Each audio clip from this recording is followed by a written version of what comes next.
السلام علیکم ورحمۃ اللہ وبرکاتہ۔ ہمارے یوٹیوب چینل سے عربی لکھنا، پڑھنا، بولنا سیکھیں۔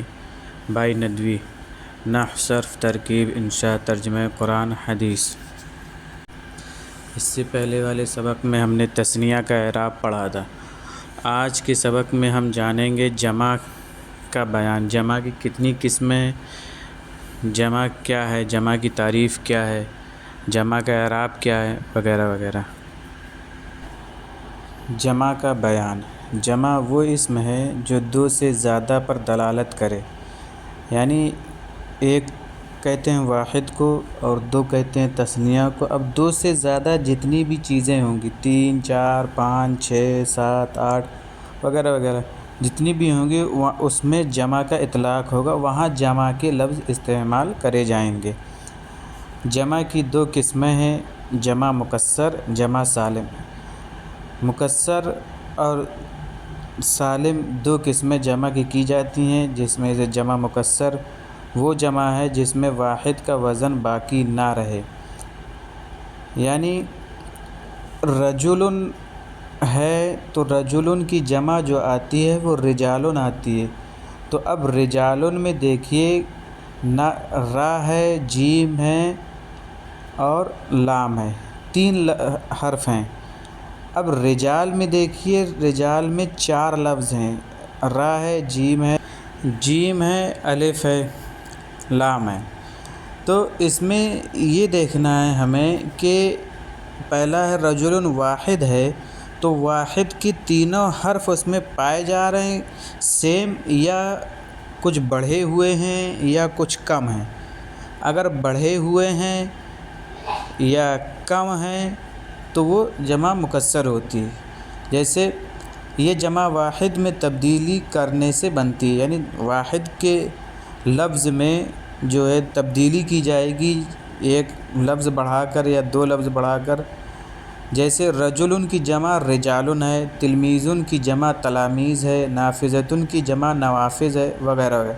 ان تمام مثالوں میں دیکھیے، تینوں مثالوں میں ایک ایک لفظ بڑھا ہوا ہے۔ جمع سالم وہ جمع ہے جس میں واحد کا وزن باقی رہے، یعنی واحد کی تینوں لفظ جو ہیں، تینوں حرف وہ ہے ایک ساتھ برابر رہیں۔ پہلے جیم ہے تو جیم رہے، پہلے با ہے تو با رہے، بعد میں تا ہے، سا ہے، یعنی کنٹینیو رہیں۔ جیسے رجل ہے تو رجل کو اگر ہم جمع سالم بنانا چاہیں تو ہم اس طریقے سے بنائیں گے کہ را بھی موجود ہے، پھر جیم ہے، پھر لام ہے، پھر اس کے بعد جو زیادتی ہوگی تو اس میں وہ جمع بنے گا۔ جیسے مسلمون ہے تو مسلمون میں 4 لفظ ہیں، میم، سین، لام، میم، مسلمون۔ تو مسلمون میں جب 4 لفظ ہیں تو یہ چاروں لفظ جو ہے جمع بنانے میں کنٹینیو رہیں۔ ہم جب جمع بنائیں گے تو اس کو واو نون سے بنائیں گے، جمع سالم میں ہم واو نون سے بنائیں گے حالت رفعی میں، اور حالت نصبی و جری میں یا سے پہلے زیر نون میں زبر دیں گے۔ اس کا یہ تثنیہ کا یہ الٹا رہے گا۔ تثنیہ میں کیا تھا کہ ہمارا یا حالت نصبی اور جری میں یا سے پہلے جو ہے زبر تھا اور نون میں زیر تھا، لیکن جب جمع بنائیں گے حالت نصبی و جری میں تو یا سے پہلے زیر کر دیں گے اور نون میں زبر دے دیں گے۔ تو جمع سالم وہ جمع ہے جس میں واحد کا وزن باقی رہے۔ جمع سالم کی پھر انہوں نے 2 قسمیں کی ہیں، جمع مذکر سالم یعنی اور جمع مؤنث سالم۔ سالم اس وجہ سے کہتے ہیں کہ اس کے تمام حروف موجود ہوتے ہیں، تمام حروف ایک ساتھ ہوتے ہیں۔ جمع مذکر سالم بنانے کا قاعدہ یہ ہے کہ واحد کے آخر میں حالت رفعی میں واو ما قبل مضموم یعنی واو سے پہلے پیش اور نون میں زبر ہوگا، اور حالت نصبی و جری میں یا سے پہلے زیر اور نون میں زبر بڑھا دیا جائے، جیسے مسلمون سے مسلمونہ اور مسلمینہ، کاتبون سے کاتبونہ و کاتبینہ وغیرہ۔ جمع کی تعریفات اور بنانے کے قواعد جان لینے کے بعد طریقہ استعمال جاننے سے پہلے یہ بات ذہن میں رکھیں کہ اسم اشارہ ھذا اور ھذہ دونوں کی جمع ہؤلاء آتی ہے، اسی طریقے سے ذالکا اور تلکا دونوں کی جمع اولئکا آتی ہے، گویا کہ ہؤلاء جمع مذکر و مؤنث، یعنی مذکر کے لیے اور مؤنث کے لیے قریب کے لیے ہے، اور اولئکا جمع مذکر اور مؤنث بعید کے لیے۔ پتہ یہ چلا کہ ہؤلاء اور اولئکا یہ مذکر و مؤنث میں کوئی تفریق نہیں کرتے ہیں۔ ان تمہیدی باتوں کے بعد جمع کے استعمال کے قواعد۔ جمع کے استعمال کے قواعد۔ قاعدہ نمبر 1 ہے، اگر مشار الیہ جمع ہو تو اس میں اشارہ بھی جمع لائیں گے، جیسے کہ مشار الیہ کے مفرد ہونے کی صورت میں اس میں اشارہ کو مفرد اور تثنیہ ہونے کی صورت میں اس میں اشارہ کو تثنیہ لاتے ہیں۔ یعنی جیسے جب واحد کا استعمال کرتے ہیں تو اس میں اشارہ واحد لائے تھے، اور اسی طریقے جب تثنیہ کا استعمال ہوتا ہے تو تثنیہ میں تثنیہ ہی اس میں اشارہ لائیں گے۔ اس میں اشارہ و مشار الیہ دونوں تثنیہ لاتے ہیں، چاہے وہ خبر کی صورت میں ہو چاہے مشار الیہ کی صورت میں ہو۔ اسی طریقے سے جب جمع لائیں گے تو جمع کے لیے بھی ہم جمع کا لفظ استعمال کریں گے۔ اگر اس میں اشارہ جمع ہے تو مشار الیہ بھی جمع ہوگا، اگر اس میں اشارہ مبتدا بن رہا ہے اور تو اس کی خبر بھی ہم جمع لائیں گے۔ قاعدہ نمبر 2، اگر مشار الیہ پر الف لام داخل نہیں ہے تو اس کے ترجمے میں لفظ ہیں آئے گا، یعنی ایسی صورت میں اس میں اشارہ مبتدا اور مشار الیہ خبر واقع ہوگا، جیسے ہؤلاء رجال یہ سب مرد ہیں، ہؤلاء نساء یہ سب عورتیں ہیں، اولئک تلاميذ وہ سب طلبہ ہیں، اولئک تلمیذات وہ سب طالبات ہیں۔ اور اگر مشار الیہ پر الف لام داخل ہو تو لفظ ہیں نہیں آئے گا، ایسی صورت میں اس میں اشارہ اور مشار الیہ دونوں مل کر صرف مبتدا ہوں گے اور خبر کے لیے کوئی دوسرا لفظ ذکر کرنا پڑے گا، جیسے ہؤلاء الرجال یہ سب مرد، ہؤلاء النساء یہ سب عورتیں، اولئک الرجال وہ سب مرد، اولئک النساء وہ سب عورتیں۔ یہ وہی طریقہ ہے، وہی قاعدے ہیں اس میں اشارہ اور مشار الیہ کے بنانے کے، جو اوپر سے ابھی تک چلے آ رہے ہیں کہ واحد میں جس طریقے سے بنائیں گے، تثنیہ میں جس طریقے سے بنائیں گے، اسی طریقے سے جمع میں بھی ہم بنائیں گے۔ اگر اس میں اشارہ کے بعد جو لفظ آ رہا ہے اس میں الف لام ہے تو وہ مشار الیہ ہو جائے گا، اس کے لیے پھر ہمیں خبر دوسری لانا پڑے گی، اور اگر الف لام نہیں لگا ہے اس میں اشارہ کے بعد والے لفظ پر تو وہ خود خبر ہو جائے گا، تو اس سے جملہ مکمل ہو جائے گا۔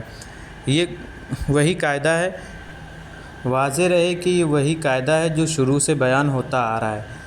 اگر مبتدا جمع ہو تو خبر بھی جمع ہوگی، جیسے الرجال صالحون لوگ نیک ہیں، النساء صالحات عورتیں نیک ہیں۔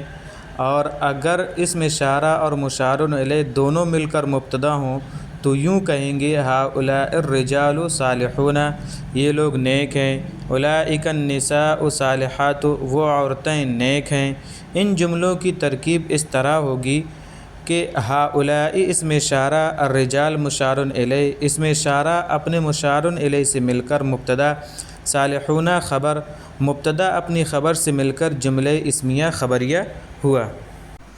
اگر اس طرح کا اس سے بڑا جملہ بنانا چاہیں تو مشار الیہ کی صفت ذکر کر دیں، مگر صفت ذکر کرنے میں یہ قاعدہ ملحوظ رہے، اگر موصوف جمع ہو تو صفت بھی جمع ہوگی، جیسے ہؤلاء الرجال صالحون جالسون۔ دیکھیے رجال جمع ہے تو صالحون بھی جمع ہے، یہ نیک لوگ بیٹھے ہیں۔ اور اگر اس سے بھی بڑا جملہ بنانا چاہیں تو خبر کا کوئی متعلق ذکر کر دیں، مثلا یوں کہیں ہؤلاء الرجال الصالحون جالسون فی الحجرۃ، تو اس میں دیکھیے فی الحجرۃ کا اضافہ کر دیا، یہ نیک لوگ کمرے میں بیٹھے ہیں۔ ہؤلاء النساء الصالحات جالسات فی البیت، یہ نیک عورتیں گھر میں بیٹھی ہیں۔ پہلے جملے میں فی الحجرۃ جالسون سے متعلق ہے اور دوسرے جملے میں فی البیت جالسات سے متعلق ہے، یعنی بیٹھے ہیں تو کہاں بیٹھے ہیں اس چیز کے بارے میں بتایا گیا ہے۔ ان جملوں کا اردو میں ترجمہ کریں اور غور کریں کہ کس کس طریقے سے استعمال ہوا ہے اور کون کون سا قاعدہ پایا جا رہا ہے۔ اولئک الفلاحات النشیطات عاملات فی الحقول، ہؤلاء الاولاد الصغار لاعبون بالکرۃ، اولئک الخطباء البارعون مدعورون فی الحفلۃ، هؤلاء البنات مجتهدات كاتبات على الكراسة. هؤلاء التلميذات الصالحات عابدات في المسجد.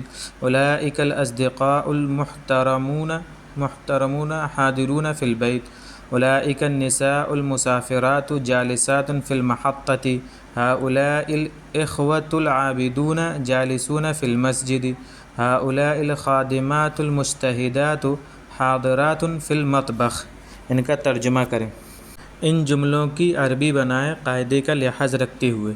یہ سب نیک عورتیں گھر میں عبادت کر رہی ہیں، وہ سب محنتی طلبہ مسجد میں پڑھ رہے ہیں، وہ سب طاقتور کسان کھیتوں سے لوٹ رہے ہیں، وہ سب محنتی طالبات اسکول جا رہی ہیں، یہ سب ماہر مقررین اسٹیج پر بیٹھے ہوئے ہیں، یہ سب چھوٹی بچیاں بستر پر سو رہی ہیں، وہ سب چھوٹے بچے شیر کی طرف دیکھ رہے ہیں، وہ سب کمزور عورتیں کمرے میں بیٹھی ہوئی ہیں، وہ سب معزز لوگ اپنے قول میں سچے ہیں، وہ سب ماہر کھلاڑی میدان میں کھیل رہے ہیں۔